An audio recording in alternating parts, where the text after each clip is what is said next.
Good morning everyone. সকাল সকাল ঘুম থেকে উঠে পড়েছি আর উঠেই তো দেখি বাইরে পড়ছে বৃষ্টি, মানে সকাল থেকে বৃষ্টি স্টার্ট হয়ে গেছে। আর আমি এখানে নিয়ে নিয়েছি 1 কাপ চা আর অল্প একটু ড্রাই ফ্রুট। রান্নাঘরে গিয়ে দেখি মা করেছে, মানে শাশুড়ি মা করেছে চিকেন, পটল, চিংড়ি আর অল্প কিছু একটু ভাজাভাজি। আর আমার কিন্তু দেখো গ্যাস ট্যাস সমস্ত পরিষ্কার হয়ে গেছে। দুপুরবেলা স্নান করে আমার গোপুসোনা দিয়ে পুজো টুজো দিয়ে লাঞ্চ সেরে বেরিয়ে পড়েছি একদম ছাতা মাথায় দিয়ে। বাইরে কিন্তু তখনও বৃষ্টি পড়ছে আর আমি চলে গেছি ওই বাড়িতে।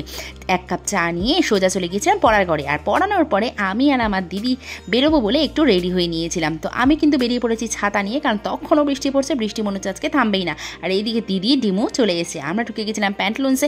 আর এসে তো দেখি বৃষ্টির জন্য আজকের বাজার একদম খারাপ। তো ফাঁকা ফাঁকায় কিছু মানে কেনাকাটি করে নিয়েছিলাম। আর দিদি এখানে ঢুকেছে ট্রায়ালে, আর আমি আর ডিমু এখানে ওয়েট করছিলাম। সেখান থেকে বেরিয়ে নিয়ে নিয়েছিলাম ফুচকা, আর হাতে ফুচকা, বাইরে বৃষ্টি। কেমন বলো?